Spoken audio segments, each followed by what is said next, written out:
성경은 우리에게 항상 기뻐하라, 쉬지 말고 기도하라, 범사에 감사하라. 이는 그리스도의 예수 안에서 너희를 향하신 하나님의 뜻이래요.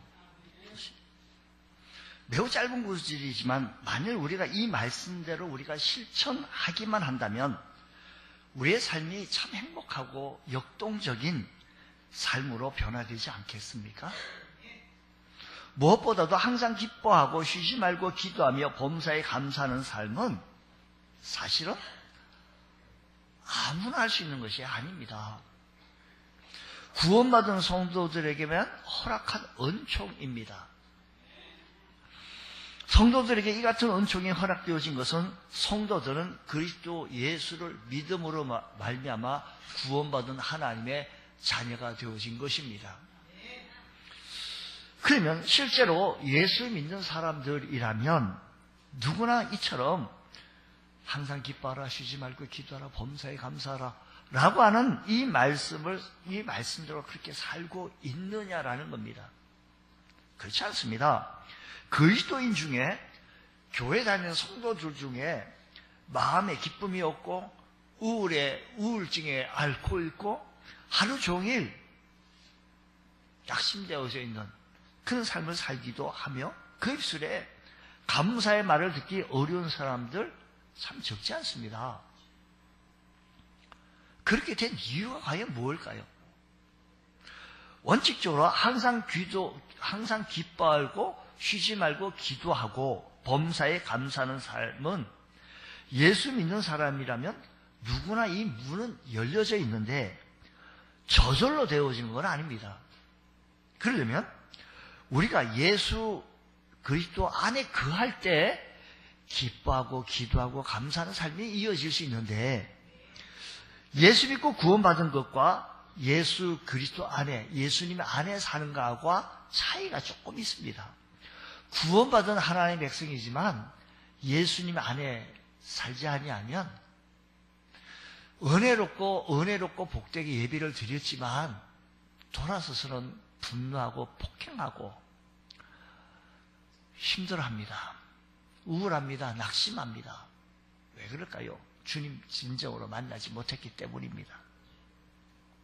예수 믿는 사람은 이제 예수 그리스도 안에 살아야 할 특권이 주어져 있습니다. 그렇다고 하면 믿는 사람들이 다 예수 그리스도 안에서 살아가는 것 아니다라는 것이지요. 믿기는 믿는데 그 심령 속에 주님을 만나지 못하기도 했고 주님 안에 거하지 못하는 삶이 많이 있다라는 겁니다. 주님께서 제자들에게 말씀하시기를, 그리고 라오디게아 교회에게 말씀하시기를 요한계시록 3장 20절 말씀 보면 이렇게 말씀합니다. 볼지어다 내가 문 밖에 서서 두드리노니 누구든지 내 음성을 듣고 문을 열면 내가 그에게로 들어가라. 그와 더불어 먹고 그는 나와 더불어 먹으리라고 했습니다. 이 말씀은 주님을 믿지 않는, 예수님을 믿지 아니하는 세상 사람들에게 얘기한 것은 아닙니다.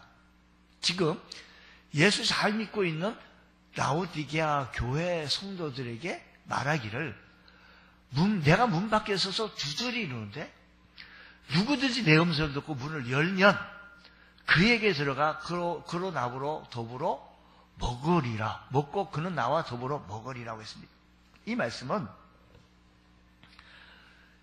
예수 믿는 성도들이, 교회가, 신자들은 주님을 문 밖에 세워둔 채 이 정도면 신앙생활 잘 한다고 자부했다라는 것입니다.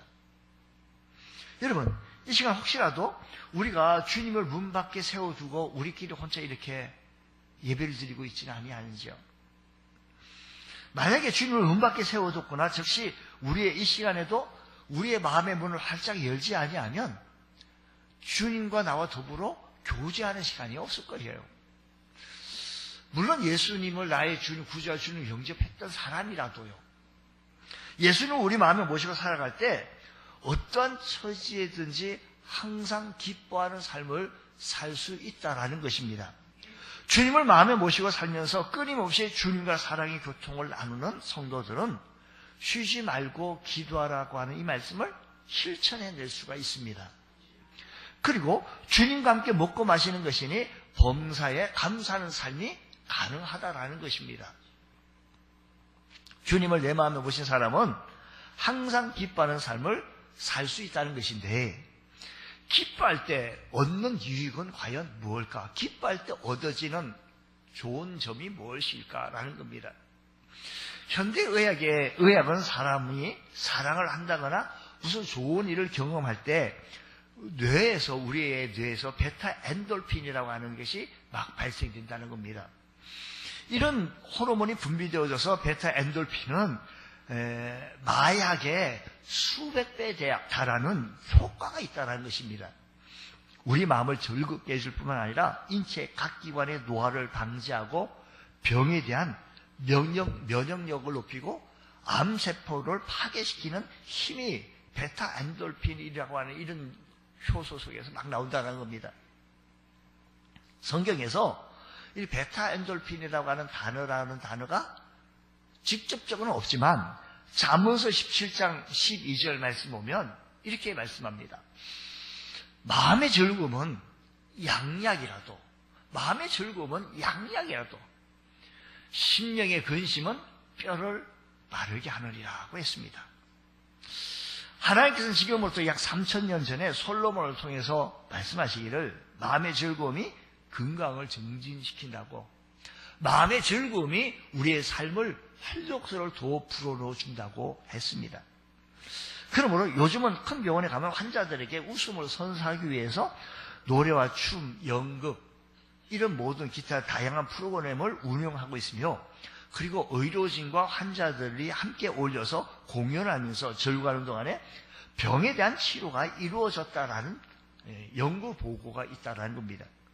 마음이 즐겁다 보니 생각이 긍정적으로 바뀌게 되어지고, 그 결과 치료를 낙관하게 되어지고, 의사의 처방에 적극 협조하고 운동도 열심히 하고, 그리고 일단 병자보다 훨씬 다른 일반 병자보다 훨씬 더 효과를 보게 되어짐으로 말미암아 웃음 치료라고 하는 얘기가 있습니다. 그래서 웃음 치료사까지 등장하게 되어지고, 웃음을 치료하기 위해서 웃음을 또 가르쳐주는 학원도 이렇게 여기저기 생기게 되어졌습니다.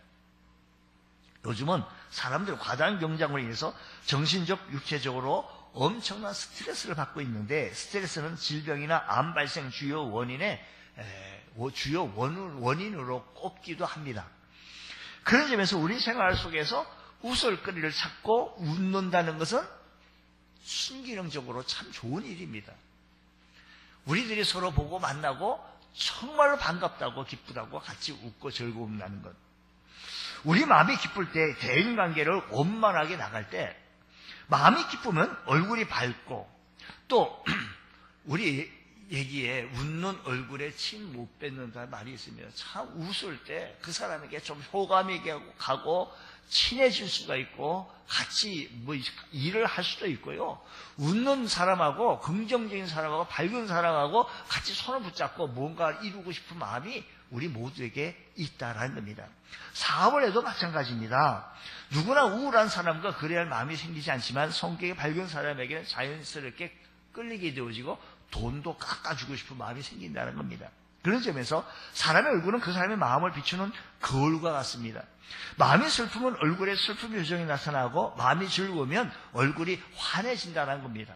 그러기에 잠언서에 말씀하기를 마음의 즐거움은 얼굴을 빛나게 하여도라고 말합니다. 마음의 즐거움은 얼굴을 빛나게 한다는 겁니다. 그리고 우리 마음의 상태에 따라서 세상을 보는 눈이 달라집니다.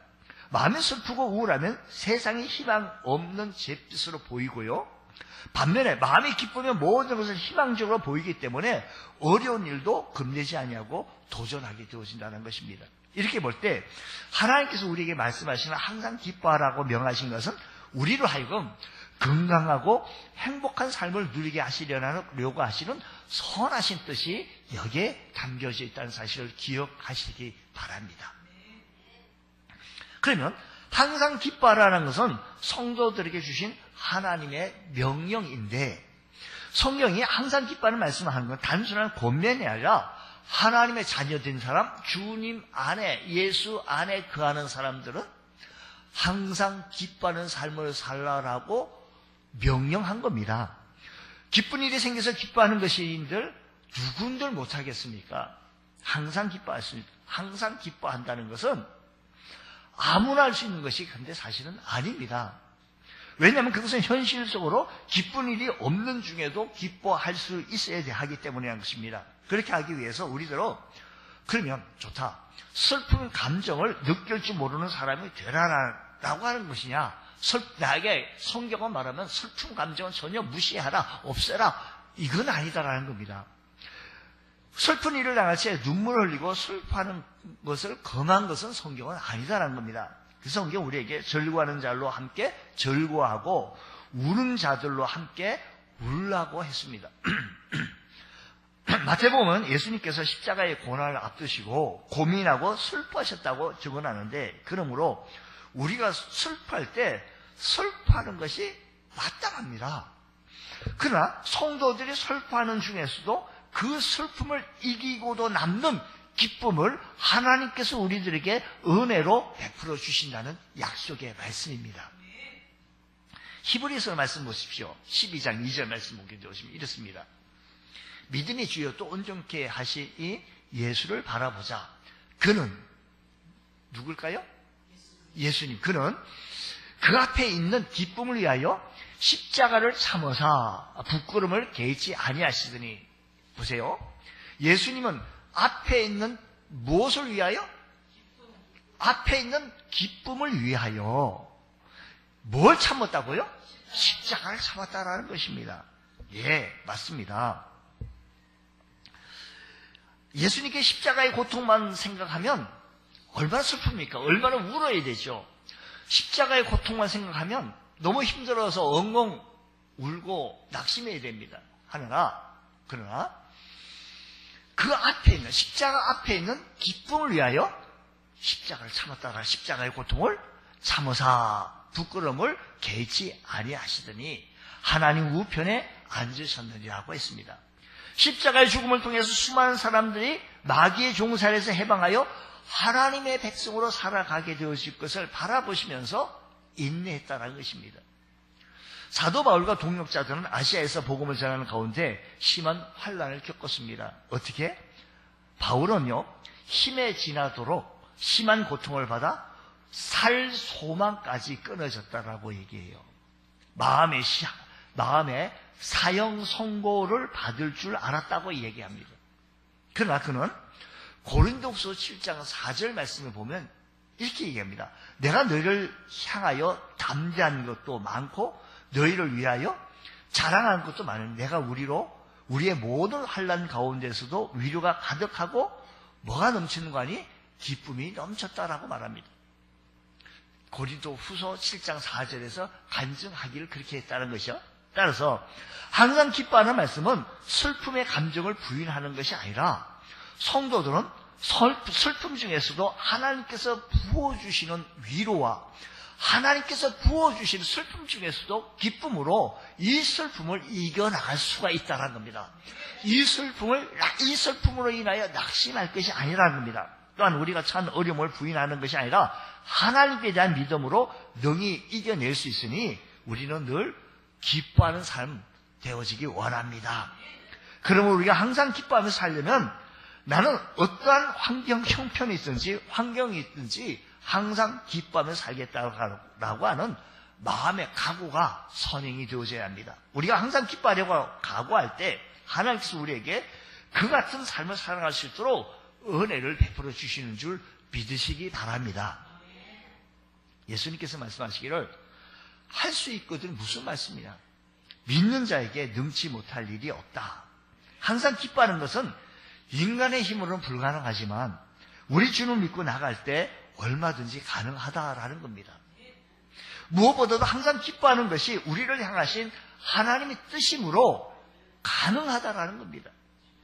우리가 하나님의 뜻을 순종하게 되어질 때, 하나님의 뜻에 순종하게 되어질 때 내게 능력 주시는 자 안에서 내가 모든 것을 할 수 있느니라. 이게 가능하다라는 것입니다. 할 수 없는 것, 어그러진 막 이상하게 가면서 자기는 하나님 뜻하고 반대되면서 내게 능력 주시, 이게 아니고요. 하나님의 능력 안에서 할 수 있다는 겁니다. 만약 우리가 항상 기뻐할 수만 있다면 어떤 여건 가운데서도 행복한 삶을 살 수 있는데, 잠언서 17장 1절 말씀 보면요, 아주 중요한 말씀이죠. 우리가요 항상 기뻐하면서 살겠다라고 하는 각오, 결심이 선행되어진다고 한다면 어떤 여건 속에서도 행복할 수 있는 것은, 말씀에 보면 마른 떡 한 조각만 있고도 화목하는 것이, 제육에 뭐예요? 제육이 집이 가득하고도 다투는 것보다 낫다라고 말합니다. 자, 한 집에 사는 식구들이 화목할 줄 모르고 다투는 이유가 뭘까요? 혹 돈이 없어가지고 다투고 있다, 그럴 것 같은데 그건 틀린 답입니다. 그 이유는 마른 떡 한 조각만 있어도 화목한 가정이 되고, 매일같이 제육, 고기를 먹으면서도 불화할 수 있는 가정이 있기 때문이라는 겁니다. 먹기는 고기를 먹어도 가정의 화목과 불화를 결정짓는 것은 가족 구성원들의 마음에 기쁨이 있느냐 없느냐, 여기에 있다는 것입니다. 마음의 기쁨이 없으면 맛난 음식을 먹으면서 맛을 모르고 사사건건 불평합니다. 반면에 가족들의 마음이 기쁘면 형편이 어렵고 힘들더라도 서로 격려하며 화목하게 지내는데 마른 떡 한 조각만 있어도 가능하다라는 겁니다. 이렇게 볼 때 우리가 항상 기뻐하며 사는 것이 얼마나 중요한지 모르겠다는 것입니다. 그러면 성도들이 항상 기뻐할 수 있는 근거가 무엇인지 말씀에 보면 항상 기뻐하라라는 말씀을 대할 때 우리는 먼저 나도 기뻐하고 싶어요. 기뻐할 일이 있어야죠. 맞습니다. 차분하게 우리 삶을 살펴보면 누구나 기뻐할 수 있는 얼마간의 근거를 찾아낼 수가 있습니다. 우리가 살아가는 데서 기뻐하는 것, 근거는 우리들의 생활 속에서 말은 우리가 기뻐할 게 있어야죠 라고 말은 하지만, 그래도 찾아보면 기뻐할 것이 있어요. 예를 들면 저희 집 아이가 어저께 결혼해서 여러분들이 오셔서 축하를 해주셔서 참 감사합니다. 참 이렇게 여러분들 때문에 참 이렇게 잔치를 잘 마친 것만 같습니다. 다시 한번 감사드립니다. 이렇게 집안에 이런 행사가 있을 때, 기쁨의 행사가 있을 때, 또 자녀가 대학에 합격했을 때, 직장에 들어갔을 때, 승진하게 되었을 때 기뻐할 수가 있습니다. 젊은이들은 사랑하는 사람들과 결혼 앞두고 기뻐할 수가 있습니다. 이외에도 크고 작은 일들이 있습니다. 여러분 한 주간 살면서 쭉 보십시오. 엉엉 울고 분노하고 이렇게 삶을 살아갈 것이 많았습니까? 아니라는 거예요. 우리 한 주간 삶을 살아가다 보면 이렇게 보면 기뻐할 일, 즐거워할 일, 좋은 일들 그렇게 많았어요. 당연히 그런 거죠. 아니 쉽게 생각하면 우리가 정말 이렇게 심장을 뛰고 주님 앞에 나와 예배 드릴 수 있다는 너무 기쁜 거예요. 좋은 거예요. 내가 살아있다는 것 자체도 감사한 거고요. 숨을 쉬면서 하나님 앞에 예배 드릴 수 있다는 것, 내가 일을 할 수 있다는 것, 누구를 가르칠 수가 있다는 것, 누구를 인도할 수 있다는 것, 얼마나 기쁨이. 사소한 것까지 찾아내면 기뻐할 일이 참 많습니다. 그런데 문제는 우리가 대소사, 큰 일, 적은 일, 이렇게 큰 일 앞두고 서로 기뻐합니다. 그렇게 기뻐할 일이, 문제는요, 연속적으로 생기지 않는다는 겁니다. 그래서 이거 생기고 또 기뻐할 일이 또 생기네. 아이고, 이거 또 뒤돌았으니까 또 그냥 이 문제가 또 크게 또 하고, 또 다시 이러니까 또, 아이고, 내가 구름에 긋는 것만 같네. 구름에 긋는 것만 같네. 기쁨이 자꾸 막 계속 막 들려오는 소리에, 너무 좋은 거예요. 근데 이게 연속적으로 계속 되어지면 좋겠는데 지속되지 않는다는 거죠. 한동안만 기뻐하고 나면 더 이상 기뻐하지 않습니다. 그래서 우리가 경험하는 사건 중에서 줄 수 있는 기쁨의 한정의 분량이 그것뿐인 거예요. 예컨대 우리가 사서 마시는 500ml 물 한 컵, 생수 한 컵을 먹어요. 없네? 그럼 없어요. 떨어진 거예요. 연속이 아니에요. 요즘 자기들이 생각하는 것은 이 기쁨이 우리들 일상생활에서 오긴 오지만 연속적으로 계속 그게 아니라는 거예요. 그러면 사람들은요, 자기가 좋아하는 연예인들 팬클럽을 만들어가지고 그래서 그들의 동향을 살피고 그래가지고 공항이나 어디까지 방송국까지 찾아가요. 아이들 찾아가서 그 아이가 쓱 지나가면 그걸 보고 또 환호하고 와. 그 연예인 사진을 수집하며 기쁨을 만끽하는가 하면 핸드폰에도 저장해 두면서 계속 미소를 짓습니다. 사실 이런 경우에는 호감을 갖고 있는 연예인과 상호적인 인격 관계가 아니고 이쪽에서 일방적인 것으로 불과하지만 그래도 행복해 줄 수 있는 것으로 개의치 않습니다. 그래도 행복하다는 겁니다. 이렇게 말합니다. 그들은 아니 우울하게 지내면서 가족들과 또 만나는 사람들에게 피해를 주느니 이렇게 해서라도 이렇게 연예인을 찾아서 와 화나면서라도 그 뭐 베타 엔도핀이 좀 나갔으면 원만한 대인관계를 그렇게 해서 또다시 유지해 나간다고 한다면 그렇게 하는 것이 훨씬 낫지 않겠느냐라는 겁니다. 그러나 그와 같은 방법을 얻는 기쁨은 허물 많은 인간들에게서 매력적으로 일방적으로 의존하는 것이기 때문에 그 토대가 그 근간이 부실하고 허약합니다. 계속 이룰 수가 없는 겁니다. 한때 학창시절에 열심히 인기 연예인들을 찾아갔지만 세월이 지나 아줌마가들이 그거에 가가지고 할머니가 하하 이게 어울리지도 않고 되지도 않습니다. 지나가 버린 겁니다. 그러니까 기쁨의 근간이 뿌리가 약하다는 겁니다. 한시적입니다. 이처럼 세상이 주는 기쁨은 오래가지 못하고 쉬 사라지는 특성이 있습니다. 그러면 우리가 이 세상에서 기뻐할 수 있는 근거를 찾아 이 세상에서 기뻐할 수 있는 근간을 찾는다라고 하면 죽었다 깨도 이 세상에서 기뻐할 수 있는 근간은 찾아낼 수가 없을 겁니다.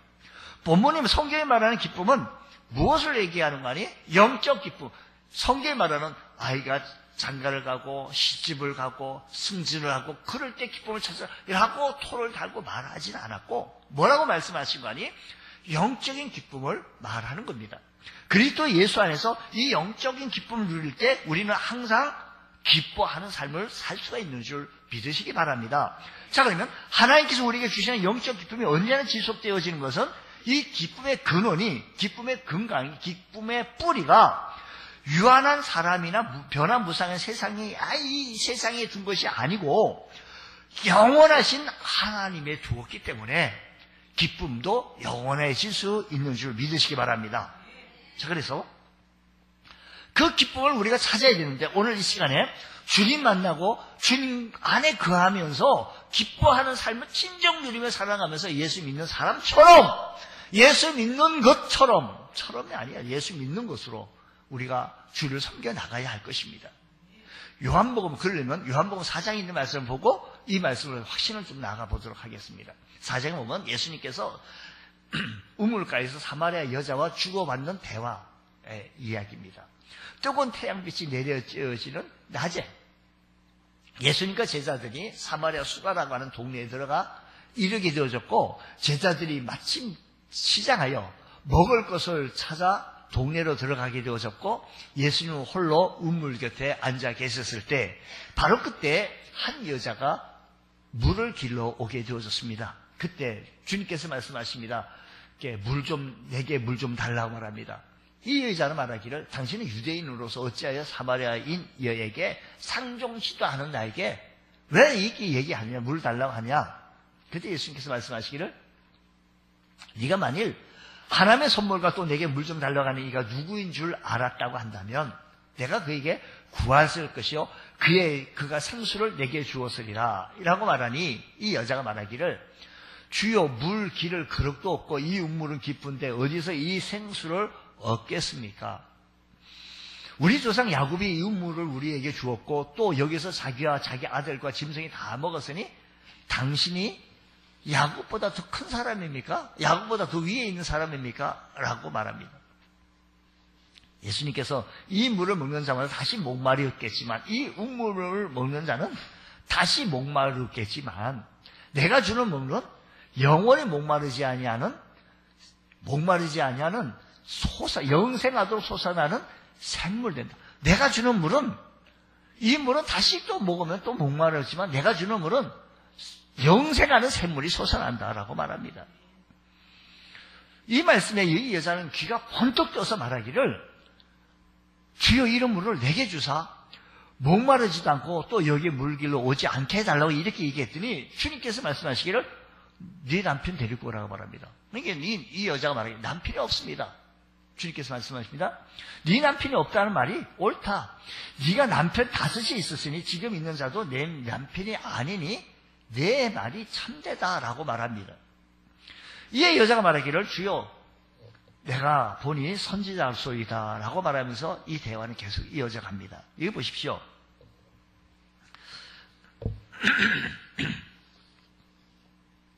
사마리아 여자가 갈증을 해결할 수 있는 2가지 방법이 있었는데 그 갈증에 해결할 수 있는 2가지 방법 중에 첫 번째 해결할 방법은 매일 대낮에 이 우물에 와가지고 물을 길러가지고 물을 마심으로 갈증을 해결합니다. 두 번째 갈증을 해결하기 위해서는 남편을 5번이나 바꾸고 6번째 남자와 살고 또 갈증 속에 있는 겁니다. 그래 남편이 없다라고 말합니다. 그 같은 방법으로 결코 만족을 얻지 못했다라는 얘기를 지금 하고 있는 겁니다. 이 여자에게 우리 예수님께서는 이 물을 먹는 자마다 다시는 목마리 없겠지만 내가 주는 물은 먹는 자는 영원히 목마르지 아니하리니 나의 주는 물은 그 속에서 영생하도록 솟아나는 샘물이 된다고 하십니다. 이 세상에 주는 기쁨은 다시 목마른 물과 같습니다. 이런 것을 가지고는 절대 항상 기뻐할 수 없습니다. 그러나 주님께서 주시는 기쁨은 영원히 목마르지 아니하는 물이다라는 겁니다. 이를 위해서 주님께서는 그를 믿는 자들의 심령 속에 영생하도록 솟아나는 샘물을 주셨다라는 겁니다. 이 생수의 샘은 곧 성령을 얘기하게 되어지는데 예수님께서는 제자들에게 마지막 6월절 식탁을 나누신 다음에 말씀하시기를 요한복음 14장 16절 말씀하면 오늘 이 말씀이 아주 귀중한 말씀입니다. 이것은 우리가 좀 이 논리를 좀 잘 기억을 해 주셨으면 좋겠습니다. 설교로만 듣고 끝날 것이 아니라 14장 16절 내가 아버지께 구하겠으니 그가 또 다른 보혜사를 너에게 주사 영원토록 너희와 함께 있게 하리니 아니 또 다른 보혜사를 주사 영원토록 함께 있겠다라는 겁니다. 그는 진리의 영이라 세상은 능히 그를 받지 못하나니 이는 그를 보지도 못하고 알지도 못합니다. 그러나 너희는 그를 아나니 그는 너희와 함께 거하시며 또 너희 속에 계시겠습니다라고 했습니다. 그동안 주님께서 승천하시고 나서 열흘 만에 성령을 보내주시겠다는 겁니다. 지금도 성령께서 성도들의 심령 속에 계시면서 영적인 기쁨이 되어주시겠다는 겁니다. 이 영적인 기쁨은 우리가 성령님의 인도하심에 순종하는 한 영원토록 누리는 성령을 우리에게 주셨다는 겁니다. 예수 믿으면 예수 믿고 구원받은 하나님의 자녀들이 주님 안에 거하면 성령을 내 안에 거하셔서 영원토록 성령님과 교제하는 삶 이렇게 되어질 때 우리는 구원의 기쁨이 있게 되어지고 영적인 기쁨이 있게 되어지고 하나님께 주시는 기쁨이 철철철 넘치게 되어집니다. 하나님 내게 이런 기쁨을 허락하여 주옵소서. 찬송가 이렇게 말합니다. 주의 말씀 받은 그날, 주님 말씀 받은 그날 참 기쁘고 복되도다. 이 기쁨만 못 이겨가지고 온 세상에 전하노라. 이 기쁨 못 이겨가지고 온 세상에 전하겠다는 겁니다. 기쁜 날, 주 나의 죄 씻은 날, 주님께서 죄 씻은 날, 기도하고 늘 기쁘게 살아가리. 기쁜 날, 주 나의 죄 다 씻은 날. 우리 주님께서 주신 죄 씻은 날이 기쁜 날이라는 겁니다. 이 말은 수가성에 나오는 우물가의 한 여인이 주님 만나고 나서 육신적인 물을 마시면서 또 먹어야 되겠지만 진정한 갈증의 문제는 주님 만남으로 해결되어졌던 것처럼 오늘 우리가 주님 만나고 해결되어지고 이 영적인 목마름이 해결받을 수 있는 귀한 은혜가 일어나기를 원합니다. 다른 데서 기쁨을 찾으려고 하지 마시고 주님 찾을 때 기쁨의 근간 되신 그분이 성령님을 통하여 나와 함께 하심으로 말미암아 기쁨의 은혜가 충만케 채워질 줄로 믿습니다. 이 좋은 날 내 천한 몸 새 사람이 되었으니 찬송가에서는 내 천한 몸 새 사람이 이 몸과 마음 다 바쳐서 영광의 주 늘 섬기리. 기쁜 날, 주 나의 죄 다 씻은 날, 늘 깨어서 늘 기쁘게 살아가리. 새 사람 된 그날부터 편안한 마음 늘 있어서 이 복된 말 전하는 일 나의 본분 삼았다라는. 한번 우리 찬송 한번 볼까요? 주의 말씀 받은 그날.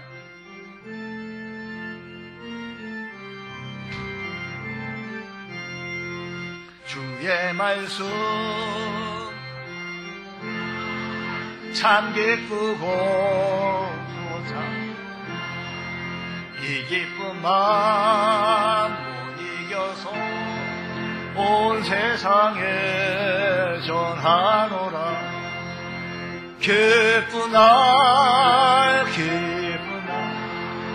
주 나의 죄 다 씻은 날 늘 깨어서 기도하고 늘 기쁘게 살아가리. 기쁜 날 주 나의 죄 다시 이 좋은 날 내 천한 몸 내 천한 몸 새 사람이 되었으니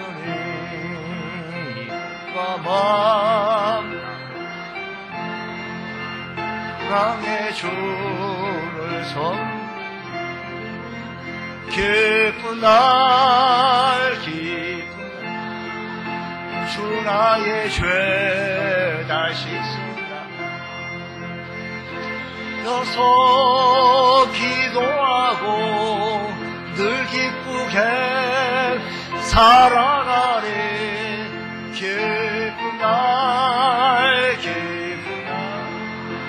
주 나의 죄 다시 쓴다. 새 사람 된 그날부터 평안한 마음 늘 있어서 이 복된 말 전하는 일 나의 본분 참았도다. 기쁜 날 주 나의 죄 다 씻은 날 늘 깨어서 기도하고 늘 기쁘게 살아가리. 기쁜 날 주 나의 죄 다 씻은 날. 이 찬송이 저와 여러분의 진심 어린 고백이 되어지시기를 주의 이름으로 축복합니다. 근데 내 마음에 구원의 기쁨이 없다면 그때는 하나님께 나가 죄를 회개함으로 구원의 기쁨을 회복해야 합니다. 다윗은 밧세바의 일로 범죄했을 때 그 심령이 지옥 같았습니다. 고통 가운데 신음하게 되어지면서 하나님 옆에 엎드려 회개하기를 주여 구원의 즐거움을 내게 회복시켜 주옵시고 자원하는 심령을 주사 나를 붙들어 주옵소서 간절하게 애절하게 구원의 기쁨을 갈망했습니다. 그뿐만 아니라 구원의 기쁨을 갈망할 뿐만 아니라 예수님과 사귐이 있으실 때 주님과 사귐이 있으실 때 영적인 기쁨이 넘쳐납니다. 예수님께서 말씀하시기를 요한복음 15장 9절 말씀하시기를 아버지께서 나를 사랑하신 것 같이 나도 너희를 사랑하였으니 나의 사랑 안에 거하라. 10절 내가 아버지의 계명을 지켜 그의 사랑 안에 거하는 것 같이 너희도 내 계명을 지키면 내 사랑 안에 거하리라. 내가 이것을 너희에게 이르면 내 기쁨이 너희 안에 있어 너희 기쁨을 충만하게 하려 함이라고 했습니다. 사도 바울은요 예수 그리스도를 얼마나 사랑했든지 이 말씀을 얼마나 사랑했든지 주님을 얼마나 사랑했든지 빌립보서 3장 7절 이하의 말씀 8절 말씀 보면 그러나 무엇이든지 내게 유익하던 것을 내가 그리스도를 위하여 다 해로 여겼다는 거예요. 여러분 주님을 사랑하는데요 뭐가 걸립니까? 지금 바울은요 내게 유익하던 것을 다 해로 여길 뿐더러 또한 모든 것을 해로 여김은 내 주 그리스도 예수를 아는 지식이 가장 고상하기 때문이라. 내가 그를 위하여 모든 것을 잃어버리고 뭐로 여김은? 배설물로 여김은, 똥과 같이 여김은 그리스도를 얻었다라는 겁니다. 주님을 사랑하는 데 있어서 무엇이 여러분 걸림질, 해로, 내게 유익하던 것, 내가 유익하던 것, 이 주님 사랑하는데 이게 유익한 거, 이게 자꾸 가려요. 내 욕심도 있고, 여기에 많은 물질도 있을 수 있고, 명예도 있을 거고, 내 입장이 주님 사랑하는 데 있어서 많이 걸리는데, 이 모든 유익하던 것을 내가 그리스도를 위하여 다 해로 여기고, 배설물로 여기고, 주님만 사랑하고, 주님과 동행하고 거할 때, 바울은 참 기쁨의 삶을 살았기 때문에, 말씀하시기를 항상 기뻐하라고 할 수가 있습니다. 그가 그렇게 할 수 있던 것은 주님과의 귀한 사귐이 있을 때, 여러분 주님과 늘 주 안에 거하고 주님과 사귐이 있을 때, 주님과 교통이 있을 때 우리에게 큰 기쁨, 항상 기쁨이 넘쳐나는 줄 믿습니다. 또 뿐만 아니라 요한복음 15장 11절 말씀 보면 내가 이것을 너에게 이름은 내 기쁨이 너희 안에 있어 너희 기쁨을 충만하게 하려 함이라. 내가 이것을 너희에게 말하는 것은 내 기쁨이 너희 안에 있기로, 주님의 기쁨이 너희 안에, 우리 안에 있기를 원한다는 겁니다. 11절 그 다음 절 뭘까요? 12절 말씀 보면, 그래서 말씀이 내 계명은 곧 내가 너희를 사랑한 것 같이 너희도 서로 사랑하라 하는 이것이라고 했습니다.